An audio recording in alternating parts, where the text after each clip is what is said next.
Hey metalheads, you like tattoos? Of course you do. If you're in the Louisville, Kentucky area, come on over the bridge to Clarksville, Indiana, and get you some ink done at Ageless Art. If ink isn't your thing, they have a piercing studio as well.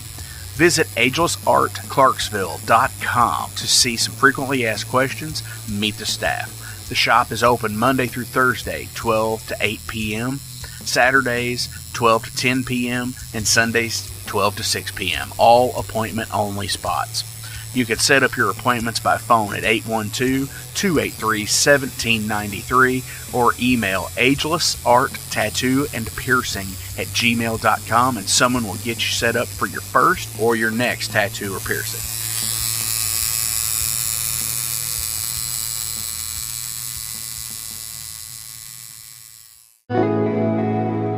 Hey, it's Jeff McNichol down here at Mom's Music, 1900 Melwood Avenue. I was just thinking, when I was a kid, the magic was at Frankfort Avenue, the Mom's Music at Frankfort Avenue, and I used to beg people to get a ride down there just to hang out with the guys and see all the cool gear. Now that I'm the owner of this store, it's like a dream come true. We're recreating the magic with the vibe that we used to have at the old store. We're carrying all the gear that you're going to possibly want. We're giving you the outstanding service and personal attention that you deserve.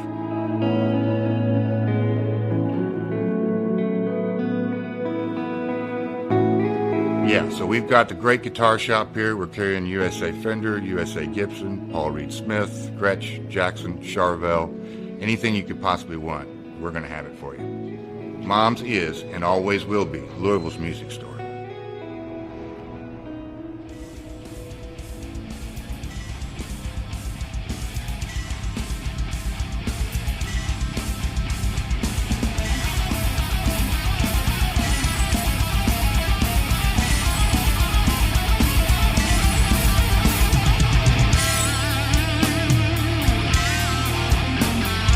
Thank you for tuning into the Metal Forge. I am Mark Jackson and I'm your host. The premise of the show is pretty simple. Awesome interviews and awesome music. If you want to contact me, hit me up at metalforgeradio@gmail.com or visit the website metalforgeradio.com. And now let's get this show on the road. Hey metalheads, thank you for tuning into the Metal Forge. My name is Mark Jackson and I'm your host. Today I have Stolen Prayer right here from Louisville, Kentucky, here in the studio with me today. We're going to be talking here in just a few minutes. Shout out to those guys, CC and JT. Give them just a minute, we're going to be talking. But I got some other things I want to talk about today. I promised you guys a new question of the week, which I'm going to go ahead and do right now, actually. So my question of the week was, what song do you wish a band played live when you saw them? And I got some pretty cool answers to that question. The Hrom account from Hrom Heavy Metal on Instagram says Mother Russia from Iron Maiden, Den of Thieves from Lizzie Borden, and House of Fire from Alice Cooper. And you know what? Yes to the House of Fire deal. I absolutely love that album from Alice Cooper, the Trash album. Is that right? Is it Trash? I think so. But there's so many. Bed of Nails, absolutely. There's so many songs off of that album that I could pick that I wish he would play live, but I get why he doesn't. Pinky Socks gives a shout out to Worms that she wishes they would have played Lord of the Thighs. Absolutely. Kyle from Anahata says Priest needed to play Take These Chains when he saw him on the farewell tour many years ago. That was. But he said it was excellent that he did get to see him with KK and Glenn Tipton. So yeah, I get that, man. Seeing a band with its an original lineup kind of deal, I get. Ghost of Change said Man of War unfortunately didn't play Hail and Kill when they saw them live, but they really always wanted to hear that song. Yeah, I could see that. Dutch says Napalm Death, You Suffer But Why?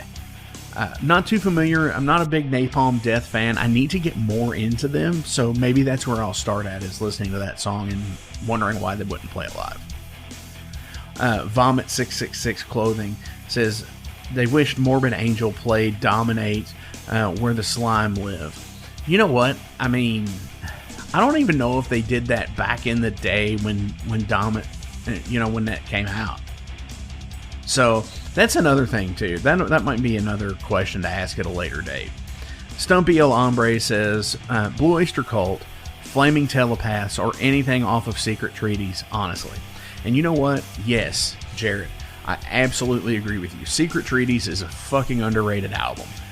It is a playthrough for me. I will pop that on, and it's just got this groove to it that, you know, yeah, Astronomy came off of Secret Treaties, but like, I mean, there's so much more than on that album than just that.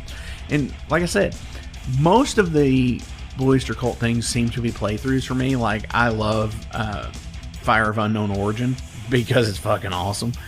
But yeah, so many of their albums seem to be playthroughs.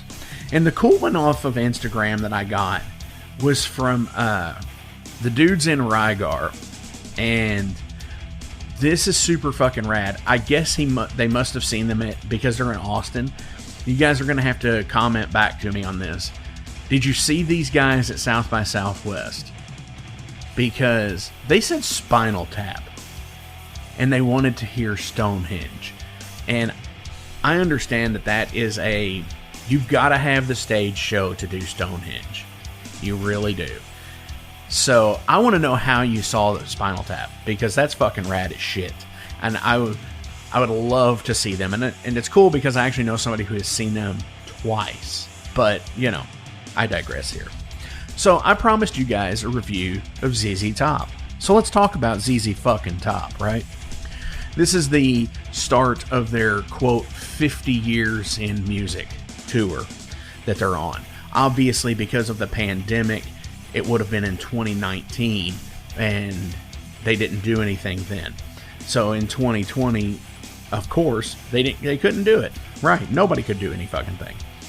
But the set list was super fucking cool. But before we get to the set list, I do want to say, what was crazy about the show is seeing them on video, seeing the way Billy and Dusty interact with each other is super fucking cool. It's rad as shit because they do this like little sidestep thing where they'll go in unison with each other and they'll play matching guitars.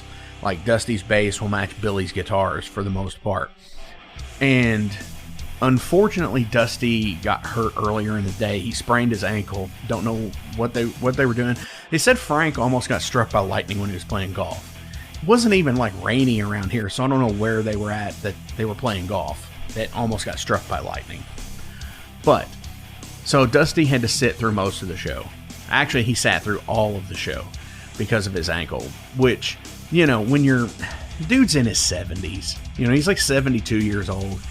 I get it. You know, he didn't want to just cancel the show. They had already moved the show from Louisville's Waterfront Park to Iroquois Amphitheater, which, you know, is actually about 3,500 seats. So, I get it.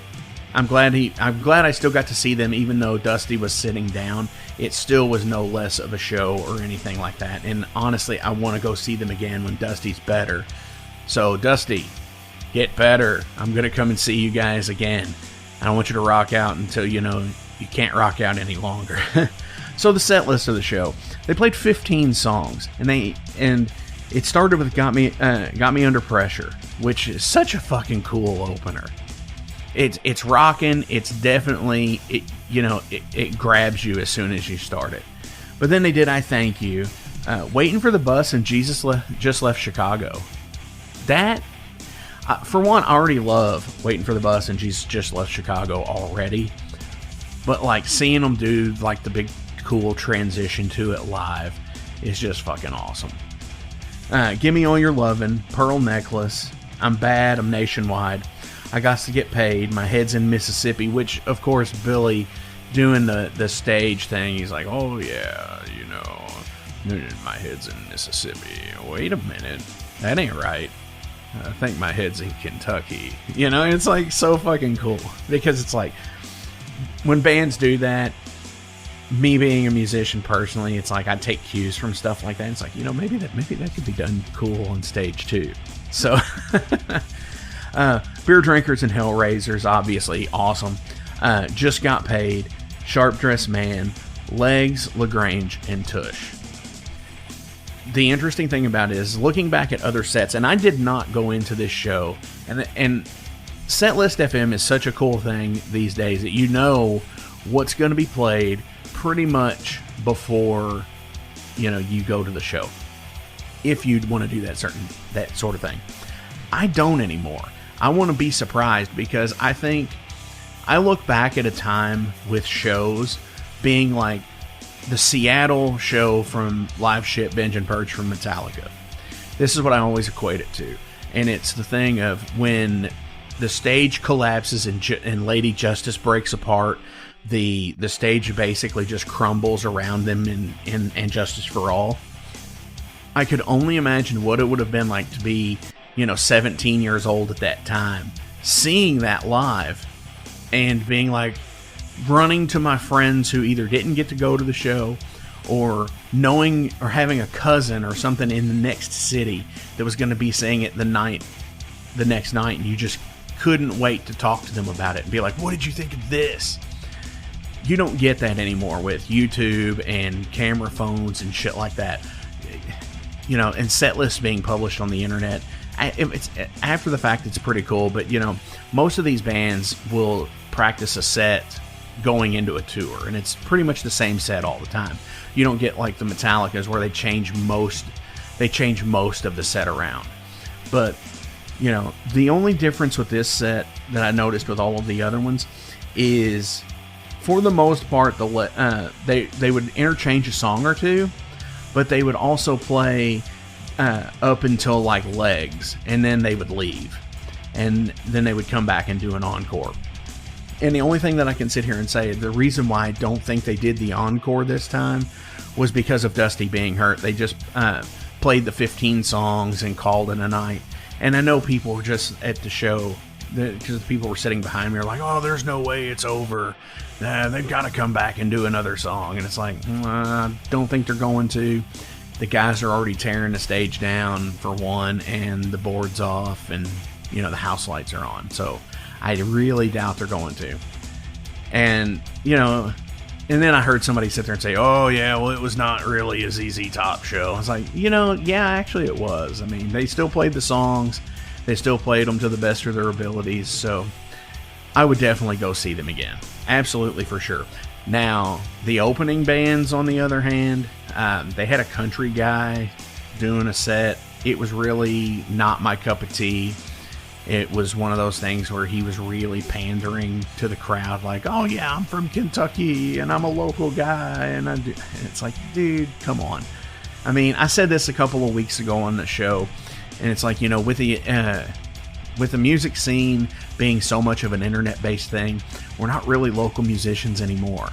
We're all part of the same music scene anymore, because we can all be friends with bands in Portland and Pittsburgh and Austin and London and Gonze, Botswana and Fresno. We can all be friends with these bands and say, hey, when you guys come into town, why don't you guys play this show here?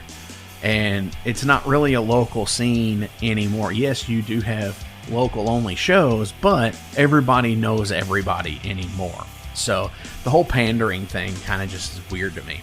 And the other opening act that they had, the mid-card, as I would say, I'm not going to get into. Those of you who know and went to the show, you know who I'm talking about. No, fuck those guys. For serious, fuck those guys. Down below there are links to the sponsors, and without you guys supporting them, they can't support the Metal Forge either. And I am so grateful that you all do help these businesses. Whether you're listening to their podcast, you're buying instruments from them, you're going and getting tattoos, you're going to the Discogs page. Thank you all so much, and continue to please support all of these guys. Ageless Art, Tattoo and Piercing, Mom's Music, Maxwell's House of Music, Better Days Records, Unchained Tapes, Mercenary Press, The Wrestling Steve Show, The Night Demon Heavy Metal Podcast, the It's Gonna Get Weird Podcast. Keep supporting those guys, because every bit helps us at the Metal Forge, and it helps them too. Y'all are fucking awesome. Thank you so much. Also, making sure you all click on the Spotify playlists as well. You get to hear all of the previous bands that have been on the show, and you'll be supporting those people as well too. Thank you all. So let's get into some Stolen Prayer here. This is from the Stolen Prayer EP. This is The Devil Inside.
All right, Metalheads, I'm being joined on the first in-person interview here at the new Metal Forge studio with CC Knix and JT Shea from the band Stolen Prayer here in Louisville, Kentucky. Dudes, what the fuck's going on? Not much. Not much. How are you? Dude, I'm doing all right, for sure. So tell everybody about Stolen Prayer. What is it about? The 80s, bringing back hair metal, glam rock. Basically, we just think that the world today is missing a high energy rock and roll band like there used to be, and we wanted to bring that back to the masses. So that's what we're trying to do. Right on. I can dig that. And Louisville, it seems to me, being centered here most of my life with the music scene, is a big melting pot for bands. I've noticed there's glam bands. Not as much as there used to be, but there's thrash bands, death bands, all of these other, hard rock oriented bands.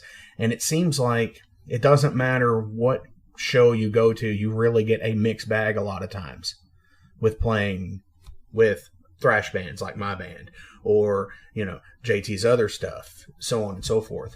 Yeah, for sure. What I've seen as far as going out to shows, at least since COVID sort of has slowed down, is there's a lot of heavy stuff and a lot less melodic stuff that I'm seeing as far as rock and roll is concerned, because you can go to your country bars and see all your melodic shit and all that. Right.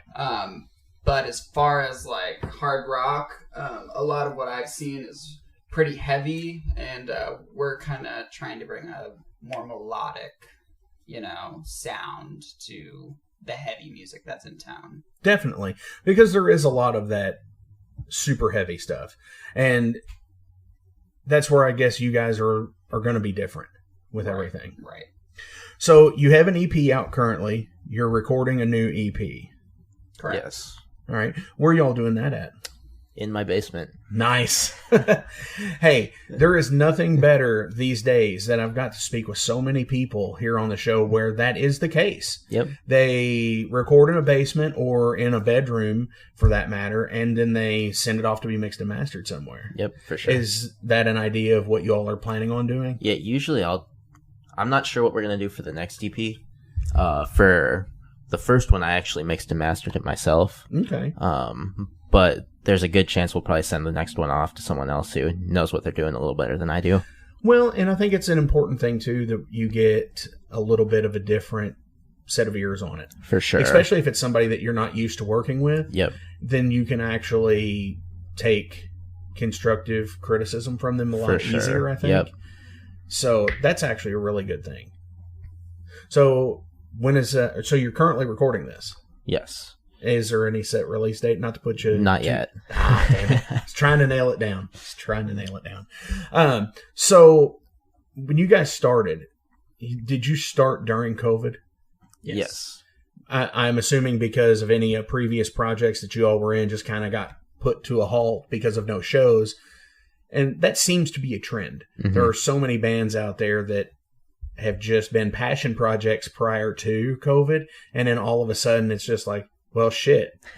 Now what are we supposed to do? Yeah, we got started back late summer, kind of September, October area.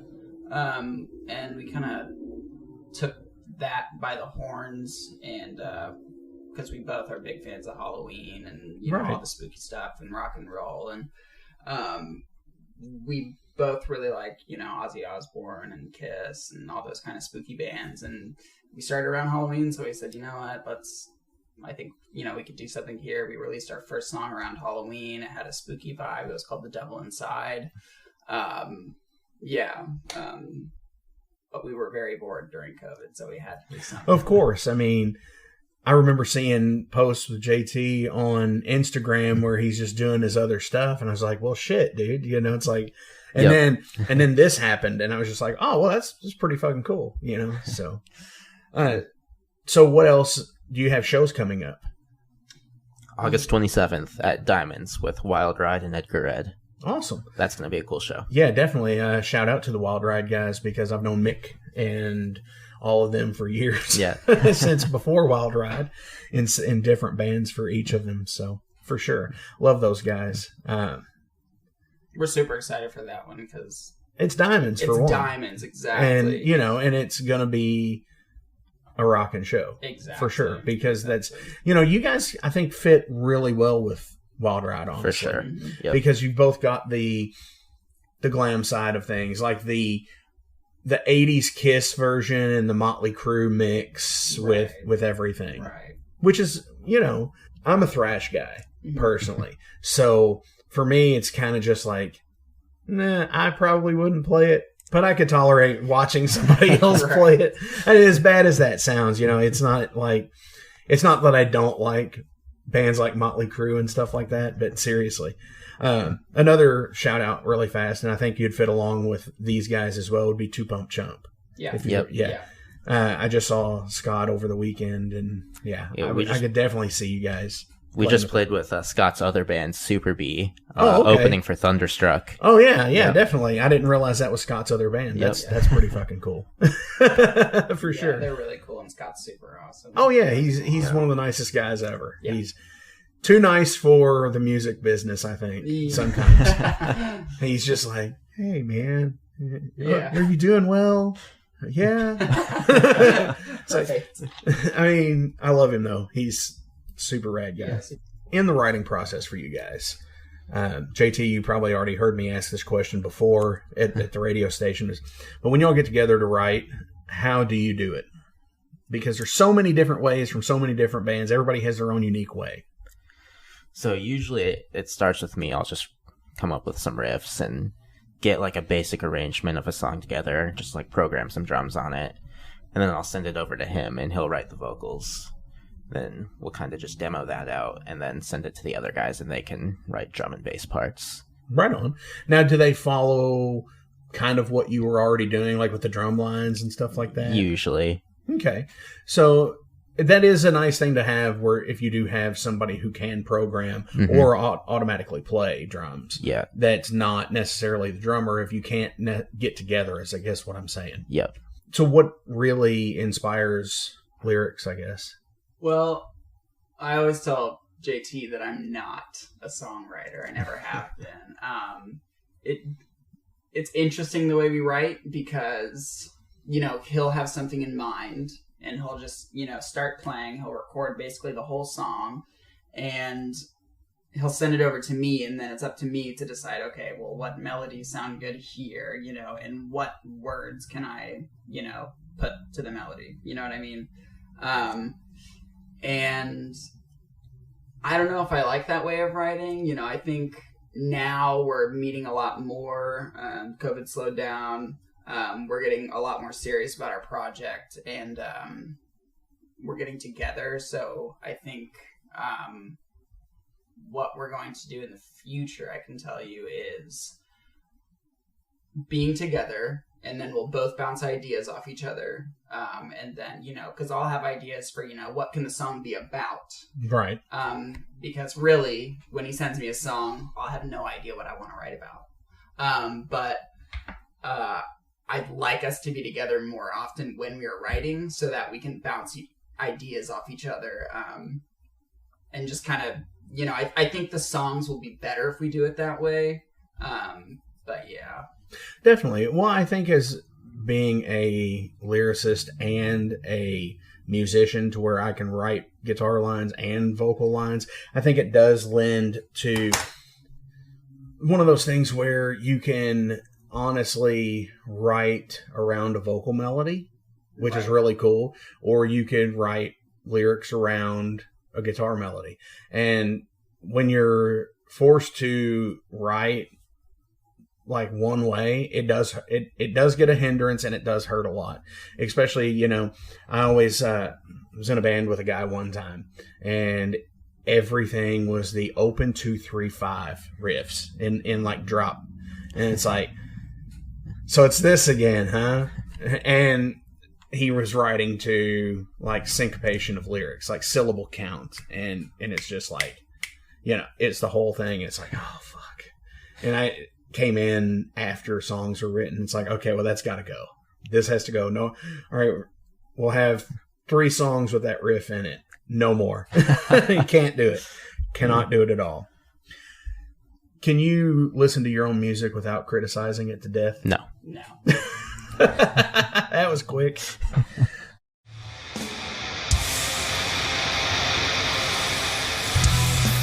Hey everybody, let me tell you about the new sponsor to the Metal Forge, Unchained Tapes. They're an independent Pennsylvania tape label. They focus on extreme metal and punk with a killer approach to the tape scene. Visit their web store at unchainedtapes.bigcartel.com now to get your fill of tapes. And for being a Metal Forge listener, enter the code METALFORGE10 at checkout to get a 10% discount on your total purchase. That's unchainedtapes.bigcartel.com. Hey, are y'all in a band? Do you need merch for shows? By now I'm sure you've seen all the Metal Forge patches that are available, along with many more. Well, the printer I use for those is UKR Patcher. Check them out on Facebook and Etsy. They do awesome custom work and for extremely affordable prices for any band budget. Check them out, UKR Patcher on Facebook and Etsy.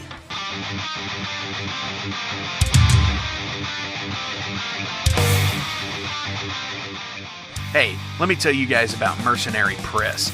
They're an independent London label and distributor of all things metal. Mercenary Press delivers the goods from their own independent zine. Trust me, you're going to want to get in on that. To distributing various bands from all over the world, including Cramp from Spain and Sadistic Force from Texas. Visit mercenarypress.bigcartel.com to find out what all they have in stock and what you can order. And for Metal Forge listeners, enter code MetalForge to receive a discount on your total purchase at mercenarypress.bigcartel.com. Check it out now. What is the allure to being a musician for you? For me, it's definitely the lifestyle. I also have never been good at working jobs. I've worked at, all kinds of retail places and always hated it and never lasted long. And I like being a musician because we get to make the rules, when our schedules are, how much we're free, how much we're not. And we don't really have to worry about, what time do we have to wake up tomorrow, right. Because the show is usually in the evening. But really it's the lifestyle for me. Okay. JT? I've just always loved rock and roll, so that's what I want to do with my life. I want to play rock and roll. Definitely. And it takes a certain individual to be able to do it. Because to not have to sit there and, most people want to buy a house and they want to have a family and kids. Most people who are rock people, rock and roll stars, that's kind of tough for them. It fits along the way of like, if you ever see how terrible like home life is for professional wrestlers. You hear the stories about those guys because they're gone like 300 days a year. It's kind of the same way with being a rock star because you're going to be gone all the time. You're going to be in a different city every night to every other night. And yeah. But that's one thing that... Go ahead. Sorry to interrupt. No, go ahead. That's one thing that me and JT really like is travel. For sure. And, right. We talk all the time. We're just ready to get out and travel. I would be so happy being gone, 200 days of the year, more just doing what I love, which is music, and just, with the genre that we do, just being able to party on stage and off stage all the time. Definitely. And like I said, you're young enough to do it and get into it while you can because, it's only going to get easier for the touring aspect. I mean, yeah, your body breaks down over time, but that's just a natural progression of things. But, getting these tours now, like making your contacts now, and then by the time, you guys are 30 and 40 and whatever, you never know what's going to happen. I mean, you could be playing sold out shows and wherever, but, you could still be playing fucking, places like the Mercury Ballroom, which they're not huge places, but they're still fucking pretty big places, Yeah. So yeah, doing it while you can, while you're young, I definitely support that for sure. Especially if it's something that you've always wanted to do, even from, and that's what a lot of people say. It's like, well, I knew from the time I was 12 what I wanted to do. It's like, that's fucking rad. If you know that that's what it is, seriously, do it. Yeah. So do you have any, speaking of the touring stuff, do you have any ideas for what, if and when you all could possibly go on tour? Are you trying to book something? I know it's hard, especially if you don't have somebody to help you with it. Yep. But, I mean, is this a plan? It's a plan. We're just starting to kind of talk about that and try and figure out what we want to do. But we would ideally like to be touring in the fall, but next year for sure. Yeah, absolutely. Yeah, fall's here just around the corner, about a month and a half away. Yeah. For sure. So with performing, I mean, do you guys, obviously you've got the look and you've got the music. What else do you have? Because I haven't seen you guys live yet. I plan to soon. Hopefully at the show in August I'll get to. But do you have backdrops or anything like that? I mean, is there part of a stage show that's going on? For sure. I mean, we just played 3 days ago at 21st Amendment in Germantown, and there was a lot of people there that had wanted to see us but hadn't yet. And after the show, we got off stage, and people were coming up to us, and they were like, "Man, I knew it was going to be good, but I didn't know it was going to be that good." And I think the reason they say that was they didn't realize the energy that we bring to the stage. Just watching us is a lot more than watching a lot of other bands in Louisville. We're jumping around on stage, we're moving. We do have sort of a backdrop. We have our banner. We do have like 2 coffins on either sides of the stage. We haven't used those in a while though. But main thing for us is it's all about energy, and it just has to look like we're having a party on stage. Right. Bottom line. And that's exactly where I was going to go with this, is because, any 3 to 5 dudes can get on stage and play music together. I think that there's something special with a band that can go in and put together a stage show and have an entertainment value to give people what they paid for. I was at a show, and honestly, it got on my nerves seeing one of the guitar players just run constantly back and forth between each side of the stage when nobody else was really doing it. And I was just like, you need to cut it the fuck out, dude. It's not helping your show. They would have benefited from, less is more. Yeah. But as long as I think you put it out there, because once I think your feet hit that stage, you can't bullshit anybody. Right. And whatever you're doing on that stage ultimately should be you. Yep. Are you all wanting to do a full-length album? Eventually, yes. Okay. We're focusing more on like singles and EPs right now. Just trying to put that stuff out as often as we can. Definitely. Trying to get a following. Yeah. Once we can get, a good amount of people to sit down and really listen to a full album, we'll release an album. But for now, it's, if you can sit through 3 songs and you're hooked, great, Right. But I think JT and I agree that we're just waiting on, a little bit more of a following, and then we'll, put out a full-length album. Definitely. Well, and I think, too, I've spoken with a bunch of bands about this as well, that how the music industry has changed. It's almost like it's become full circle again, because back in the 50s and 60s and shit like that, everything was single driven.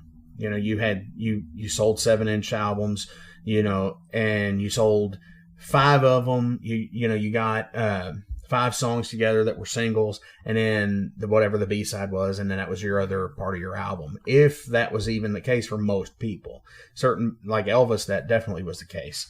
But and then in the late 60s and 70s and everything, it became more of a album-driven industry where people were listening to albums as a playthrough. And, you got 8 to 10 songs, on vinyl for, 45 minutes worth of music. And when CD came around, it became even more of an album-driven thing where you could put, 60 to 70 to 80 minutes of music on a disc.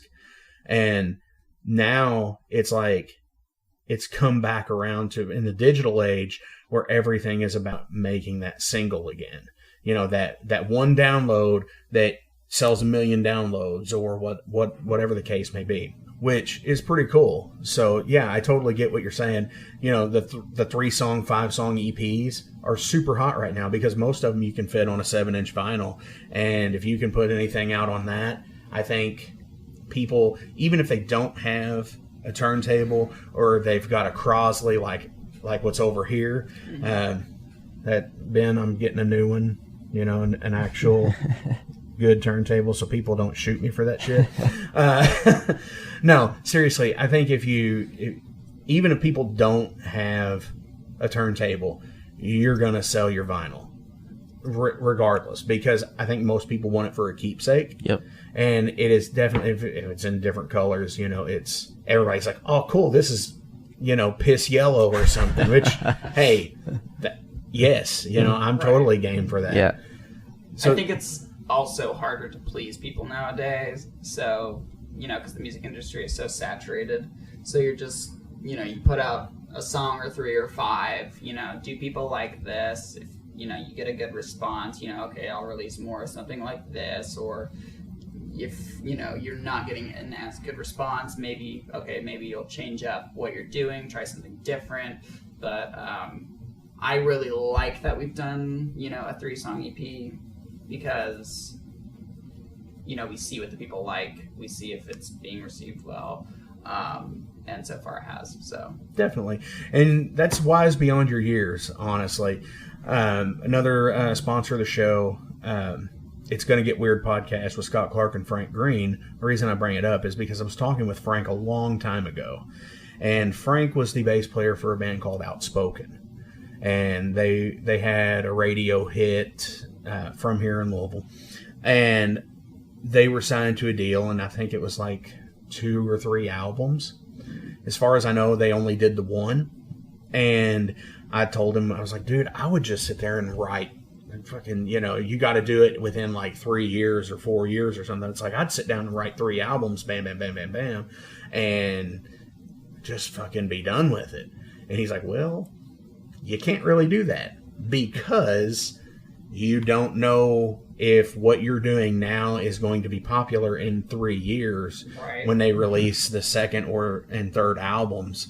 And if they're not, then they're going to flop, and then that's going to be money gone and wasted. It's like, well, yeah, it's the thing you don't think about in that it's a very, you've really got to have your finger on the pulse for what is popular and what you can do.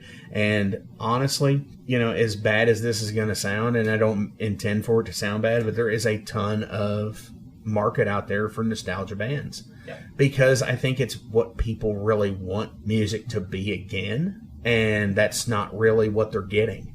Not everything can be a fucking, a 3.5 to 4.5 minute pop song with fucking programmed drums and, like maybe an actual guitar line played, but fed through a fucking, a ring modulator and making it sound like a digital piece.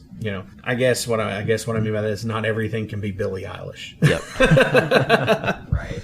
And not throwing shade by any stretch of the word when I say that either, because everybody likes what they like. Everybody has their own marketability at a certain point. Granted, if it's produced by Coca-Cola companies and shit like that, and, yeah, then it gets kind of rough, for sure.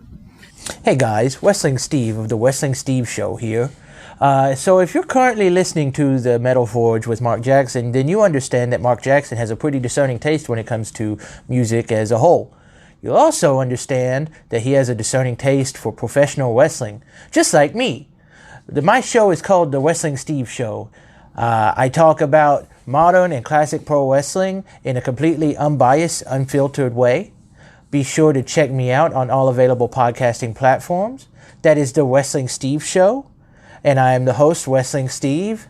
Just remember, like Confucius said, man who goes through turnstile in Thailand is going to Bangkok.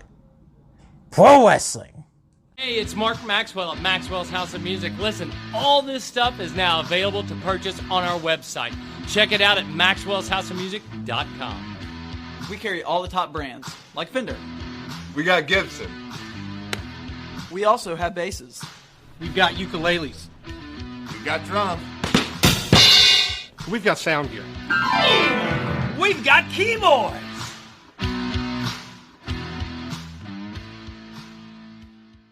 All right, so now it's that time. I'm going to jump into some general profile questions for you guys as people because it's what I do.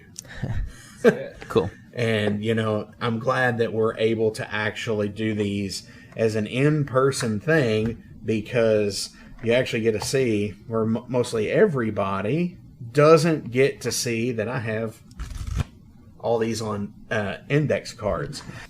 And I'm actually going to break into some of the old questions on the show because we're in person. And, I'm just going to switch it up a little bit. Sounds good. So you won't be getting all of these questions. But I did just see one. I don't need the card. I don't need to pull it out. I already know what it is. And first question. Denim or leather? Leather. Leather. Nice. For sure. What song or band do you never want to hear again? Journey. Linkin Park. Ooh. That's harsh. What's the last thing you watched on YouTube? I was actually watching All Time Low's podcast. It's called Crash Course, I think. But it's really funny. It's really good. I honestly can't remember. It was probably some fucking guitar video. I'm sure it was. For sure. What is your favorite word? Fuck. I knew it. Yeah, same. Same. Your favorite word is same. Cool. I dig it. It is, yeah. I dig it. What is your most embarrassing moment on stage? I was in an opera intensive in the Berkshires of Massachusetts, and I was doing an aria in front of, I want to say over 100, maybe around 200 people, and it was 10 in the morning, and for me, there's nothing more embarrassing than a voice crack, and because it was 10 in the morning, it was an aria of voice cracks, and that made me turn beet red, and I hated it. So, I haven't really had too many embarrassing onstage moments. At our first show ever, we were having some technical difficulties. Oh no, that and never one of the things that happened is at one point I have to switch guitars for a song, and I forgot to set my wireless to the right frequency, and we have like this tracked intro for that song, so it kind of builds up, gets to the part where I come in, nothing. Those are always great, yep. Those moments, because you're just like, what the fuck? What the fuck? What was your first concert like that you ever went to? Okay. My first big concert was a Bruno Mars concert, and it was called Rumble in the Jungle, and it was like a private concert for only a couple of thousand people, and it was for Muhammad Ali, and he was there. That was my first, and the only other big concert I've ever been to was Steel Panther, and that was a few months ago. Really? Yep. Wow. Mine was Bob Seger. Nice. I've been to lots of shows, unlike this loser. Right. That's also in the monologue today, is I'm going to be reviewing the ZZ Top show from Louisville. Yeah. Fun stuff. What is the best concert you've ever attended? Well, probably the Bruno Mars show for you. Honestly, man, Steel Panther. That was sick. Man, I don't know. It's a newer band called Tyler Bryant and the Shakedown. Okay. I saw them a couple years ago, and they put on a killer show. That's just one that comes to mind, but there's been so many. Definitely. What is the best album by your favorite band? Shout at the Devil, Motley Crue. Van Halen 2. Ooh. Now, so that's your favorite bands, Motley Crue and Van Halen. If I had to pick one. It's hard to for pick. Sure. Oh, yeah, absolutely, favorite. it's hard to pick. Definitely. Now, what's the worst album by your favorite bands? For me, it's definitely the anything with John Corabi on it. That was their best album. Nah, I think Vince Neil made Motley Crue, so... I don't know, not live. You see videos from the last 15 years. Horrible. Today's ass. He was like that 15 years ago. Yeah. Worst Van Halen album? Anything with Sammy Hagar. I don't know. I'm a big time No, Dave probably Van Halen 3. That's the one with that's the one that had the singer from Extreme on it. What's his name? Couldn't tell you. I'm blanking. Gary Sharon, I think. Something like that. Yeah. Christmas or Thanksgiving? Christmas. Thanksgiving. It's a split here. Wow. How do you unwind after a show? Well, we go back to my apartment and we start drinking. Of course you do. Yeah. Because it's 80s. It's the rock and roll way. Definitely. Is that same for you? Yep, that's what we do every time. Since you guys are a little bit younger than me, this question is always kind of weird to ask. You know, the people that are not in my immediate age group is, what was your favorite TV show growing up? That's hard because I didn't have cable until 2008. Probably American Dad for me, honestly. Nice. Yeah, I've never really watched a lot of TV, so I didn't really have like a favorite show growing up. Right on. John's big into UFOs. Is Yes. it? So, like, like Project Blue Book would probably be something that you would watch for sure. For sure. So, metalheads usually, and I say this every time, so I'm going to say it again. Why not? It's my show. Metalheads are usually eclectic people. You know, we just do and a lot of weird shit too, and we collect a lot of things. So, what do you all collect? It better not say panties either. I mean, when I was a child, I would collect baseball cards, but now I'm big into collecting vinyl and cassette tapes. Right on. Which is an interesting thing because the cassette market has, like, just like how vinyl has done the resurgence, so has the cassettes. Yeah. And I was speaking with a guy a long time ago about that, and I was like, when they first started coming back, and I was over in New Albany at a place called the New Albany Production House, and I was just like, but it's a tape. It's like, who fucking listens to tapes? And this is like 2013. Yeah. Okay. It's like, who fucking listens to tapes? And he's like, well, you got to look at it like this. These guys, they're getting their first cars. And they're getting like a 92 Corolla with a tape deck. They're not getting stuff with CD players and shit like that. So they want something that they can listen to their friends on because they don't have an auxiliary port or none of that shit either. Yeah. So the tapes are popular with them. And then all of a sudden, they're everywhere again. There are so many special releases of everything now that's on cassette. You'll have a green cassette, a gold cassette, a marble cassette, just like the vinyl colors and everything.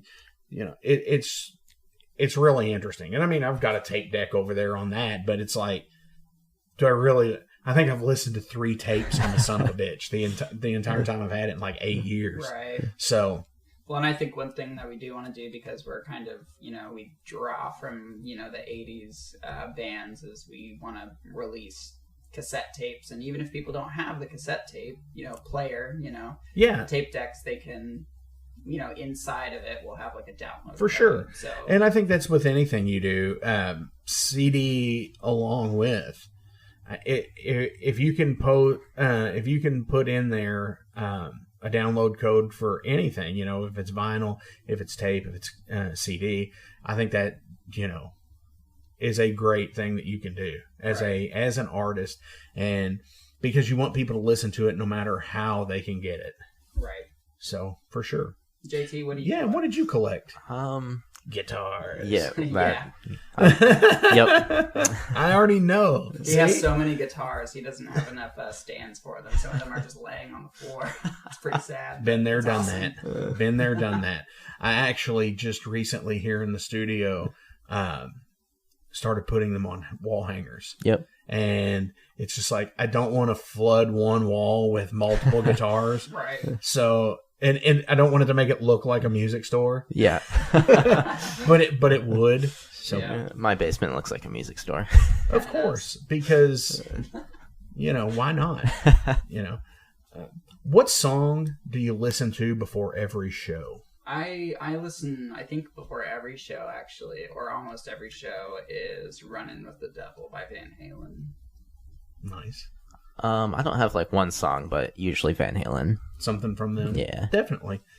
What metal band does everyone like, but you guys don't? Okay. It's not really a metal band, but Queen. I don't think either of us are big Queen fans, and everyone likes Queen. And it's funny you say that because last night I watched Bohemian Rhapsody, and I was just sitting there thinking, like, I just don't listen to them. Yeah. But... pretty controversial. One of mine would probably be Iron Maiden. Really? I don't like Iron Maiden. I love Metallica. Just can't stand the vocals on any of Iron Maiden's albums. Really? Yeah. Yeah, I disagree with that. On any of them. Like, three singers, and you can't find one song. No, it's so much vibrato, you know, I just can't. You know, just raw, you know, screaming. You know, the interesting thing would be is if you liked Samson or something. You know, which was Bruce Dickinson's band before Maiden. Yeah. That would be so funny. That would. So on the flip side of that is, what band do you like that no one else does? I feel like a lot of people shit on Poison. I'm a big Poison fan. I couldn't tell. That's the first. That's right. That's the first hair metal band I ever listened to. But when I met JT, one of the bands we bonded over was Cinderella. Okay. And I kind of didn't think anybody really knew who Cinderella was before I met JT. But, you know, being in the 80s glam world for a while now, I've kind of come to realize that a lot of people respect Cinderella. Definitely. But Poison for me, yeah. For sure. Yeah, I don't know. I don't feel like I really have any that... A band that you like that nobody else does? Yeah, I don't know. Can you think of anything I like that everyone hates? This is interesting. There's got to be something. I mean, I like the John Corabi Motley Crue album. Well, that's probably it, honestly, because most people don't like the John Corabi era. Yeah. For them. Sabbath or Zeppelin? Oh, that's a hard one. So hard. I'm wearing a Black Sabbath shirt right now, but I really love Zeppelin. I'm gonna have to go Zeppelin. I'm gonna have to go Sabbath. Definitely. What is your most unpopular music opinion? That I don't like Iron Maiden. Yeah, I can see that. I don't know if it's my most unpopular is probably that I like the John Corabi album. But speaking of Zeppelin, one that comes to mind is my favorite Zeppelin album is the last one, In Through the Outdoor. Okay. Which I feel like most people don't listen to that album. I think anything past like, oh wow, you know, and I don't want to just sit there and say 4, but in all actuality, you know, I don't know of anybody else that like picks songs like off of Physical Graffiti, off of Coda, off of House is the Holy, or In Through the Outdoor. I don't know anybody who would pick songs from stuff like that. Yeah, they're going to pick, you know, Heartbreaker, Living, Loving, Made, Dazed and Confused, obviously Stairway, you know, and I love all that, but I really like that In Through the Outdoor. Sure. I can't tell you why either. There's something about that album I've always really loved, though. The funny thing about that is like, you know, I'm a huge Sabbath fan. Always have been, you know, and I will always say Sabbath into that question. But, you know, I actually really like Zeppelin as well. And the favorite song of mine of theirs is probably Trampled Underfoot. Yeah. And I don't know why. I don't know if it's just the groove of it, but like, it's like, all right, this shit's on. Welcome to the night. You think you know Night Demon? Then the Night Demon Heavy Metal Podcast is for you. Step into the darkness as we peel back the curtain to give you an unprecedented, all-access look into the mind and the heart of the demon. We're talking band history, song analysis, studio anecdotes, stories from the road. It's everything a diehard Night Demon fan could want and more. This is the only place to learn the inside scoop, the deep dive trivia, the untold tales from the band members themselves and those closest to the Night Demon story. Need more? The Sacred Night Demon Crypt will be pried open to reveal demo recordings that have never before seen the light of day, all with in-depth commentary by the band and the people who were there for the writing and recording process. This is a gold mine, a treasure trove of all things Night Demon. Head over to nightdemon.net or wherever you listen to podcasts. It's Gonna Get Weird is the name of the podcast. We're on season 2, so you have a whole season to get weird with Frank Green and Scott Clark. The best part is there's always laughter. Oh, yeah, you just pull that out. We have national touring comedians, NFL stars, rock stars, your local friends. It always gets weird. Weird answers. Have y'all ever snorted coke off of a 78 Pinto? No? You ain't no man. Weird questions. Who had a bigger cocaine habit, Jock Sutherland or Kaywood Ledford? Neither one, because they stopped beating their wives. And weird we never even thought of. Well, no. My friend is on acid, and I sent my friend to go find a payphone so that I can call and turn myself in for murdering this guy and ruin my life. We love all types of people, but we don't love all people. Weird. It's Gonna Get Weird is the name of the podcast, available everywhere. And thank you to Big X Sports Radio for being a proud sponsor of It's Gonna Get Weird. Frank Green, Scott Clark. Yeah. All right, so I got a few more questions here. What is your biggest pet peeve? Probably people chewing with their mouth open. Drummers. Yeah, spoken like a true guitar player. What album is an absolute playthrough? Van Halen 2. I was going to say Van Halen, the first album. Yeah? Yeah. Awesome. Hell yeah. All right, I got one more question. But as always, links are going to be down in the description below, so click those, support these guys, go buy the EP. If any kind of merch and stuff that's on the websites. Yeah, we have a website, stolenprayer.com. Has everything you ever need on there. Definitely in the Bandcamp page and all that, links to everything. Right. Yep. So click those, support these guys. They're fucking awesome. I've had such a good time talking to you guys today, for sure. Do you have any shout-outs you want to give to anybody? Just our website, I think, and our music. I don't know. What do you think? Yeah, that's it. I'm sure I'm forgetting something. We always are. Yeah. The other band members. Oh, yeah, I mean, No, we don't have that to. goes without saying, I know. Like, hi, Mom, shit like that, you know. Hi, Mom. Yeah. Yeah, I should probably thank my parents. They let us practice in their basement. Yeah, true. Definitely. Yeah. That's, yeah. Just know who pays the rent. Yep. For sure. So last question of the Metal Forge today is going to be, what album changed your life? Shout out to Devil, Motley Crue. AC/DC Back in Black.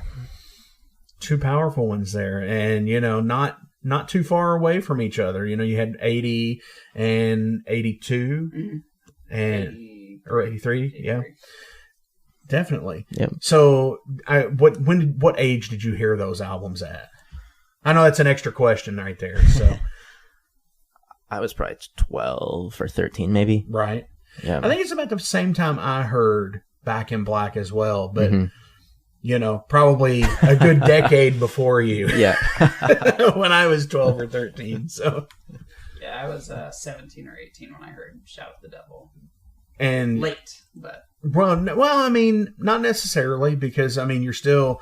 I think ultimately in a musician's life, that most of the time 17 is probably the year that you would go back to. Yeah. Honestly. And I think that's, you know, with most people, and that doesn't necessarily have to be musicians, but I think 17 is the year that most people would want to relive, because you're not an adult yet.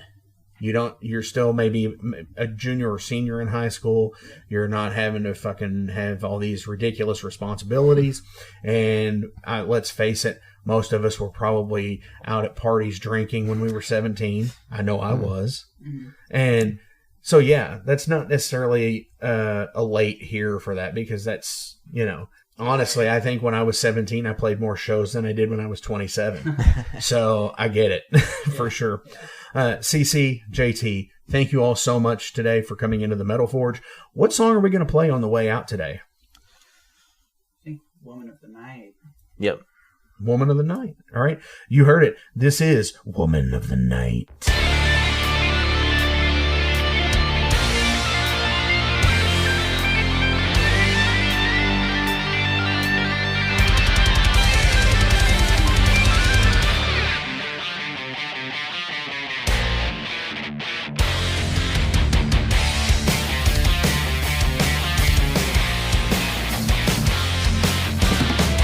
Can't you see that I'm the one that sees right through your disguise?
Hey, thank you all for tuning into this week's episode of The Metal Forge. I want to take a minute to remind you guys about the Patreon page.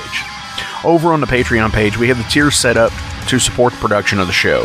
We feature the Down and Dirty, which is just $1. There's nothing special for that one, it just sends me a thank you because every dollar helps. Then there's the Double Down and Dirty. Much akin to the Down and Dirty tier, everything helps produce the show in the end. You make your presence known, and I appreciate that more than you realize. Thank you for being a dedicated friend and supporter to the Metal Forge. By selecting that tier, you will receive some cool Metal Forge stickers in your mailbox. Now, we're really going to start pounding the metal madness with the Apprentice Metalhead for just $5 a month. By becoming an Apprentice Metalhead, you'll be given early access to the shows, published 24 hours before everyone else gets it. You're also going to receive 3 entries in any contest that we do here at the Metal Forge. You're also going to receive a 10% discount on all Metal Forge merch, and you're going to receive a sweet Metal Forge patch for your battle jacket or backpack. And now, here is the big one. This is the Master Metalhead for just $10 a month. By becoming a Master Metalhead, you will receive a hand-numbered Metal Forge Master Metalhead membership card. You're going to be given early access to the shows as well, with 36 hours before everyone else. You're going to receive 5 entries in any contest that we do here at the Metal Forge. You'll be able to submit audio questions that I will use on the show of you asking questions to the upcoming guests. Remember, timing is everything, and you will need to keep up with the upcoming guest list on the website. You're also going to receive advanced knowledge of any new merch coming out and be given a 25% discount on all Metal Forge merch. And you're also going to get all of the other rewards from the other tiers. So visit patreon.com/Metal Forge Radio today and help support the Metal Forge. Rock on.